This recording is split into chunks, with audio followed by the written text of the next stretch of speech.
Todos acharam? 1 Tessalonicenses capítulo 4, versículo 13, está escrito assim: não queremos, irmãos, que sejais ignorantes com respeito aos que dormem, para não vos entristecerdes como os demais que não têm esperança. A morte não é um adeus. A morte, para nós que cremos, é um até breve, é um até logo.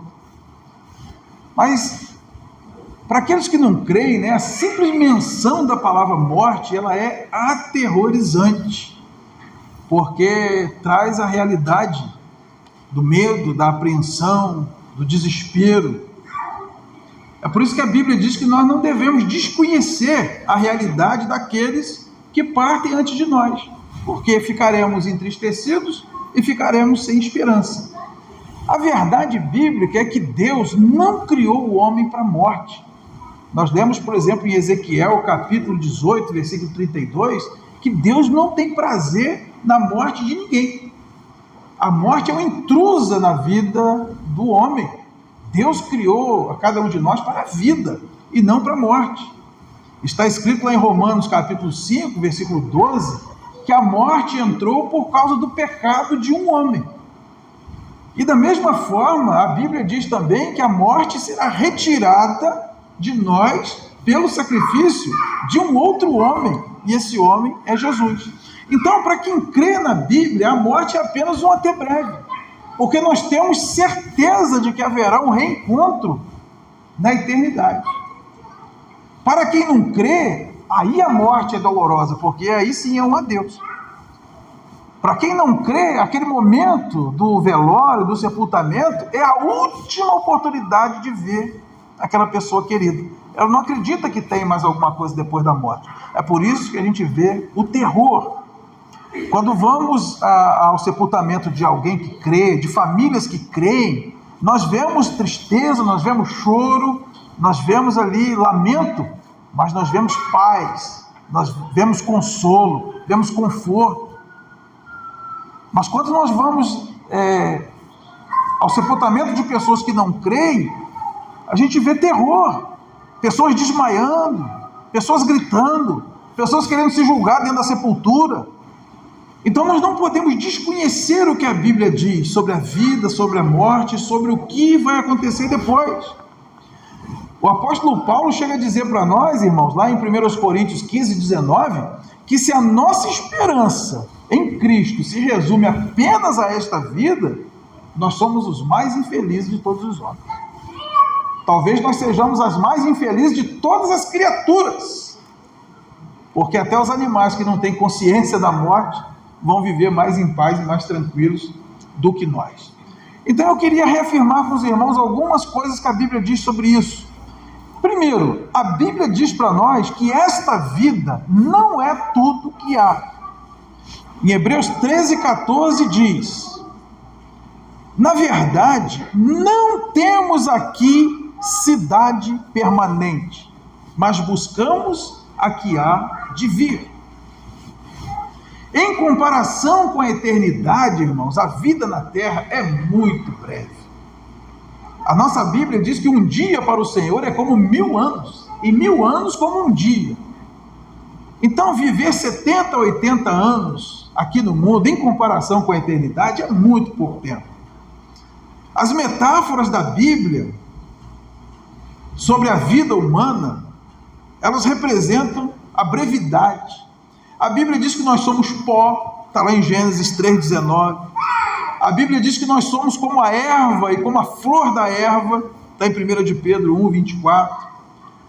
A Bíblia diz que somos como a neblina, em Tiago 4,14. Como a sombra, em Jó 14,2. E como um conto ligeiro, ou como um breve pensamento, lá no Salmo 90, versículo 9. Então, a vida na terra é muito breve. E nós, às vezes, encaramos a vida e a morte como se nós fôssemos ficar para semente, como diziam os antigos. A realidade de que nós não viemos aqui para ficar para sempre, ela deve estar sempre latente em cada um de nós. Nós precisamos viver à luz da eternidade. Atribui-se a Confúcio uma frase que diz que os homens vivem como se nunca fosse morrer e morrem como se nunca tivesse vivido. Nós lemos na Bíblia, nós ouvimos pregações, nós até declaramos com a nossa boca, mas quando chega aquele momento, a gente acaba não encarando a vida com a brevidade que ela tem. Nós devemos viver a vida intensamente, viver um dia de cada vez, como se fosse mesmo o último. Amar as pessoas, fazer o bem, trabalhar, crescer como pessoa, por meio do estudo, da cultura, da experiência, das viagens. Um dia de cada vez. Mas ao final do dia, agradecer ao Senhor por aquela experiência. E ao dormir, fazer aquela oração que a gente aprendeu com nossos pais quando era criancinha. Eu vou dormir agora. Se eu acordar, tu estarás comigo. Se eu não acordar, eu é que estarei contigo. A nossa vida com Deus é um ciclo que começou no dia em que nós nos rendemos a Ele pela fé e Ele nos deu a sua vida abundante. Isso não acaba no dia da morte. Quando nós falamos assim, Deus, obrigado pelo dom da vida, não é só porque eu estou vivo respirando, é porque eu tenho uma vida que não vai acabar quando eu morrer. A mesma qualidade de vida que eu tenho com Deus aqui, eu vou ter no céu. E lá eu ainda estarei aperfeiçoado, glorificado, em condição de usufruir muito melhor de Deus. Aqui não é o nosso lar permanente e nem o nosso destino final. Aqui é uma residência temporária. Paulo escreveu em 2 Coríntios, capítulo 5, versículo 1. Sabemos que se a nossa casa terrestre deste tabernáculo se desfizer, temos da parte de Deus um edifício, casa não feita por mãos, eterna nos céus. Então, na morte, nós não vamos abandonar a nossa casa. Ao contrário, nós vamos partir para o nosso lar final. Aquilo que Jesus foi primeiro para nos preparar, conforme João escreveu no capítulo 14, a partir do versículo 1, eu vou preparar-vos lugar, na casa de meu Pai há muitas moradas, e eu farei isso para que vocês possam estar junto comigo no lugar onde eu estarei.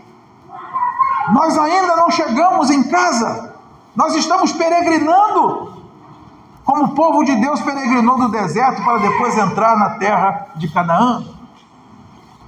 Mas saiba que esse mundo não é o nosso lar permanente. Daqui a pouco nós estaremos na nossa casa que foi preparada por Jesus. Esta vida não é tudo que há. A segunda verdade que eu quero compartilhar com vocês é que a morte não é o fim.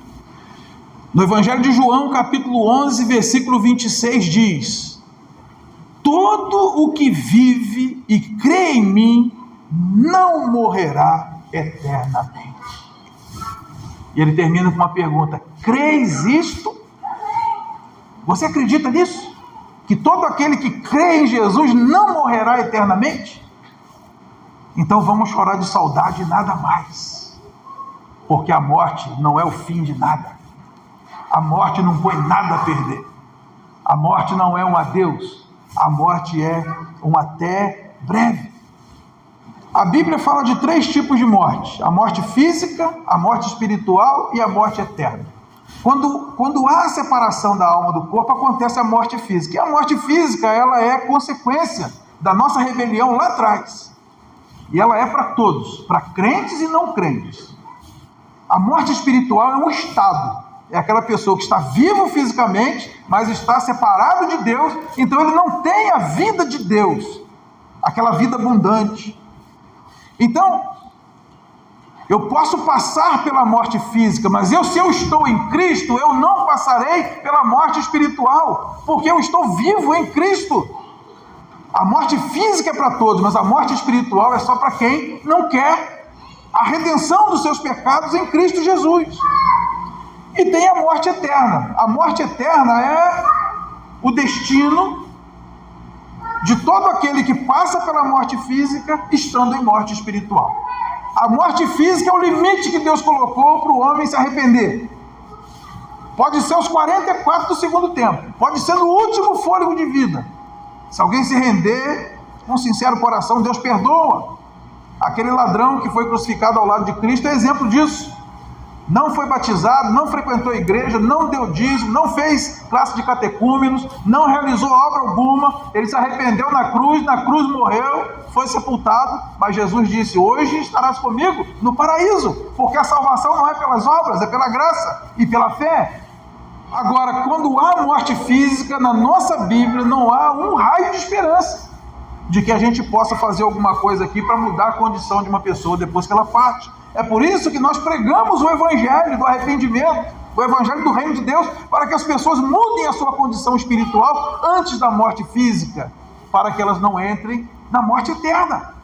E o inferno é isso, o inferno é a ausência de Deus, é um fogo que arde e nunca apaga. Onde Deus está é o céu, onde Deus não está é o inferno. Então, se alguém disser para você, se minha vida é um inferno, pode acreditar, porque se Deus não estiver, é mesmo. A família pode ser um inferno, o ambiente de trabalho pode ser um inferno, a vizinhança pode ser um inferno, porque onde Deus não está, é um inferno. Mas em compensação, todo lugar que Deus está, é céu. Você pode estar no meio da guerra, Salmo 91, cai 1000 de um lado, 10.000 do outro, Deus está comigo, eu estou em paz. Eu posso estar comendo um punhado de farinha seca, eu estou melhor do que aquele lá que está com a casa cheia de carne e de confusão. Porque se Deus está comigo, é céu ali. Pode ser no meio da tormenta do mar, pode ser no meio de uma dívida, no meio de uma enfermidade, no meio de uma perda. Se Deus está comigo, é céu ali, porque nós já experimentamos aqui um pouquinho do céu. Então, a morte não é o fim. Por quê? Porque Jesus venceu a morte. Nós precisamos crer nisso. A morte é o inimigo vencido. 1 Coríntios capítulo 15, versículo 26, nos diz isso. O último inimigo a ser destruído é a morte. Talvez na sua Bíblia diga, o último inimigo a ser vencido é a morte. Então a morte para quem crê não é derrota, é vitória. Porque em Cristo nós já vencemos a morte. Jesus foi o primeiro a deixar a morte com o corpo glorificado. 1 Coríntios capítulo 15, versículo 20 diz: mas de fato Cristo ressuscitou dentre os mortos, sendo ele as primícias dos que dormem. Jesus é o primeiro a ressuscitar em glória. E vocês percebam que a Bíblia usa um eufemismo, né? Os que dormem no Senhor, as primícias dos que dormem. Ele está falando daqueles que já morreram, que já partiram e que foram para o pó. Jesus foi o primeiro, e a Bíblia diz que a ressurreição de Cristo é o penhor da nossa ressurreição. Nós vamos ressuscitar da mesma forma como Jesus ressuscitou. Para nós que cremos, Jesus venceu a morte, como prometido, como profetizado desde o Antigo Testamento. Então nós podemos, se cremos nisso, cantar o hino da vitória que está em 1 Coríntios capítulo 15, versículos 54 a 57. E quando este corpo corruptível se revestir de incorruptibilidade, e o que é mortal se revestir de imortalidade, então se cumprirá a palavra que está escrita: tragada foi a morte pela vitória. Onde está, ó morte, a tua vitória? Onde está, ó morte, o teu aguilhão? O aguilhão da morte é o pecado, e a força do pecado é a lei. Graças a Deus que nos dá a vitória por intermédio de nosso Senhor Jesus Cristo. Nós podemos zombar na cara da morte, nós podemos sapatear na frente da morte, ela não tem mais poder sobre nós. Nós vamos para o túmulo porque foi determinado. Mas assim como foi a respeito de Jesus, Lucas, escrevendo em Atos, ele diz: não era possível a morte detê-lo, por isso Deus o ressuscitou ao terceiro dia. Igual a mim, a você, igual ao nosso irmão que partiu, não é possível a morte segurar-nos, porque no momento certo, quando soar a última trombeta, o Senhor vai nos tirar de lá. Pode cremar, pode sepultar, pode morrer no mar, pode ser engolido por leão, não importa. Deus vai juntar cada átomo do nosso corpo, vai nos dar um corpo glorificado, e nós estaremos para sempre com Ele. Então, querido, a morte não é o fim. Em terceiro lugar, irmãos, o melhor ainda está por vir. Em Hebreus 12, de 22 a 24 diz: mas tende chegado ao monte Sião, e à cidade do Deus vivo, a Jerusalém celestial, e a incontáveis hostes de anjos, e a universal assembleia, e igreja dos primogênitos arrolados nos céus, e a Deus, o juiz de todos, e aos espíritos dos justos aperfeiçoados, e a Jesus, o mediador da nova aliança, e ao sangue da aspersão, que fala coisas superiores ao que fala o próprio Abel. Irmãos, quando fecharmos os olhos para este mundo, nós abriremos para algo maravilhoso. O texto aqui diz que nós chegaremos a Jerusalém celestial. Nós veremos incontáveis anjos.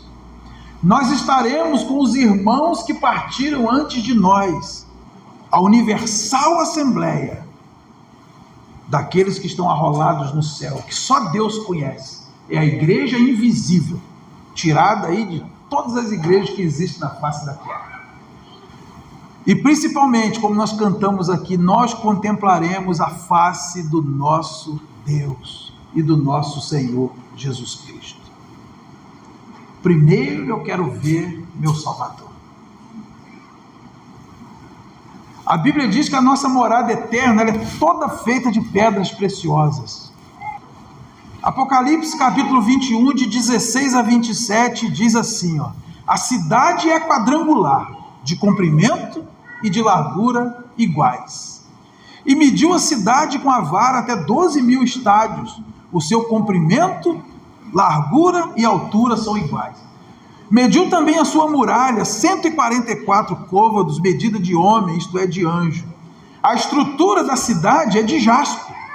Também a cidade é de ouro puro, semelhante a vidro límpido.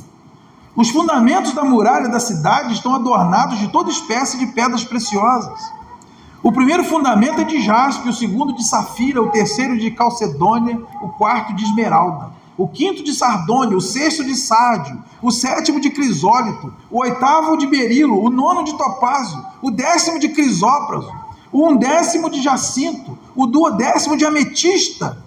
As 12 portas são 12 pérolas, e cada uma dessas portas de uma só pérola.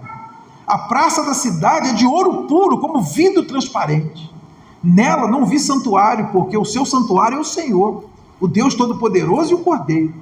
A cidade não precisa nem do sol nem da lua para lhe darem claridade, pois a glória de Deus a iluminou, e o Cordeiro é a sua lâmpada. As nações andarão mediante a sua luz, e os reis da terra lhe trazem a sua glória. As suas portas nunca jamais se fecharão de dia, porque nela não haverá noite, e lhe trarão a glória e a honra das nações. Nela nunca jamais penetrará coisa alguma contaminada, nem o que pratica abominação e mentira, mas somente os inscritos no livro da vida do Cordeiro. Nós vamos morar num lugar maravilhoso. Irmãos, não dá para imaginar. 1 Coríntios 2,9 diz: nem olhos viram, nem ouvidos ouviram, nem penetrou em mente humana alguma aquilo que o Senhor preparou para aqueles que o amam. Quando vamos para o capítulo 22, a descrição continua. Então me mostrou o rio da água da vida, brilhante como cristal, que sai do trono de Deus e do Cordeiro. No meio da sua praça, de uma e outra margem do rio, está a árvore da vida, que produz 12 frutos, dando o seu fruto de mês em mês, e as folhas da árvore são para a cura dos povos. Nunca mais haverá qualquer maldição. Nela estará o trono de Deus e do Cordeiro, e os seus servos o servirão, contemplarão a sua face, e na sua fronte está o nome dele. Então já não haverá noite, nem precisam eles de luz de candeia, nem da luz do sol, porque o Senhor Deus brilhará sobre eles e reinarão pelos séculos dos séculos. A coisa mais linda que nós vamos ver no céu é a face do nosso Deus. Vocês sabiam que o maior prêmio do cristianismo é o Cristo? Nós não devemos querer ir para o céu porque lá a gente vai ter ouro. Nós devemos querer ir para o céu porque lá nós vamos encontrar o nosso Senhor, o nosso Salvador.